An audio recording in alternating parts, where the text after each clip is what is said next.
ఇసు భద్రాద్రి జిల్లా సారపాకలో సీఎం రేవంత్ రెడ్డి పర్యటించారు. సన్నబియ్యం లబ్ధిదారుడు శ్రీను ఇంట్లో భోజనం చేశారు తెలంగాణ సీఎం రేవంత్ రెడ్డి. ఆ కుటుంబంతో ఆప్యాయంగా మాట్లాడి కుటుంబంతో కలిసి భోజనం చేసి ఆ కుటుంబానికి పట్టు వస్త్రాలని సమర్పించారు. భద్రాద్రిలో పర్యటన కొనసాగుతోంది తెలంగాణ సీఎం రేవంత్ రెడ్డిది. ఈ ఉదయం భద్రాద్రికి చేరుకున్నారు. భద్రాద్రిలో సీతారామచంద్రస్వామి కళ్యాణ మహోత్సవం సందర్భంగా పట్టు వస్త్రాలు సమర్పించి అనంతరం భద్రాద్రిలో పర్యటిస్తున్నారు. సారపాకకు వెళ్లి సారపాకలో సన్నబియ్యం లబ్ధిదారుడు శ్రీను ఇంట్లో వారి కుటుంబ సభ్యులతో కలిసి భోజనం చేశారు. వారితో ఎంతో ఆప్యాయంగా మాట్లాడారు. ప్రభుత్వ పథకాలు అందుతున్నాయా లేదా, ఎలా ఉంది అనే ప్రతి ఒక్క విషయాన్ని కూడా వారితో మాట్లాడి తెలుసుకున్నారు. మనం చూస్తున్నాం ఆ కుటుంబంతో కలిసి ఫోటోలు దిగుతున్న దృశ్యాల్ని ఓవైపు చూడొచ్చు. మరోవైపు సన్నబియ్యం లబ్ధిదారుడు శ్రీను ఇంట్లో తెలంగాణ సీఎం రేవంత్ రెడ్డి భోజనం చేస్తున్న దృశ్యాల్ని మనం చూడొచ్చు. భోజనం చేసిన అనంతరం ఆ కుటుంబానికి పట్టు వస్త్రాల్ని పెట్టడం జరిగింది. అక్కడి నుంచి భద్రాద్రి పర్యటనకు బయలుదేరుతున్న విజువల్స్ మనం చూడొచ్చు. రేవంత్ రెడ్డి వస్తున్న నేపథ్యంలో సారపాకకు భారీగా కాంగ్రెస్ నాయకులు కార్యకర్తలు చేరుకున్న దృశ్యాలని మనం చూడొచ్చు. వారందరికీ అభివాదం చేస్తూ వెళ్తున్నారు తెలంగాణ సీఎం రేవంత్ రెడ్డి.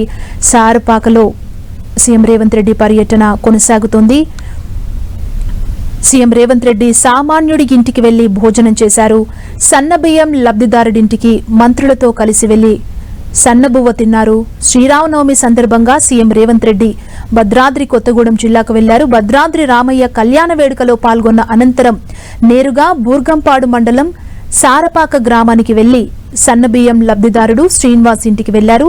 శ్రీనివాస్ కుటుంబ సభ్యులతో కలిసి Telangana CM Revanth Reddy, deputy CM Bhatti Vikramarka, మంత్రులు తుమ్మల, పొంగులేటి, కొండా సురేఖతో కలిసి వారందరూ ఆ కుటుంబం ఇంట్లో సన్నబియ్యంతో భోజనం చేశారు. మనం చూడొచ్చు దానికి సంబంధించిన విజువల్స్ ను. ఒకవైపు మరోవైపు సారపాకకు పెద్ద ఎత్తున కాంగ్రెస్ నేతలు కార్యకర్తలు అక్కడికి చేరుకున్నారు.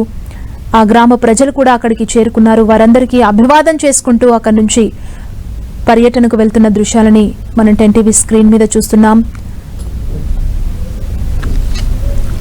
శ్రీరామనవమి సందర్భంగా భద్రాచలం సీతారామచంద్రస్వామికి ప్రభుత్వం తరపున పట్టు వస్త్రాలు సమర్పించిన అనంతరం బూర్గంపాడు మండలం సారపాకకు చేరుకున్నారు. అక్కడ తెలంగాణ ప్రభుత్వం సన్నబియ్యం పంపిణీ కార్యక్రమానికి శ్రీకారం చుట్టింది. ఈ నేపథ్యంలో శ్రీను అనే సన్నబియ్యం లబ్ధిదారుడింటికి వెళ్లి శ్రీను ఇంట్లో వారి కుటుంబ సభ్యులతో కలిసి భోజనం చేశారు తెలంగాణ సీఎం రేవంత్ రెడ్డి.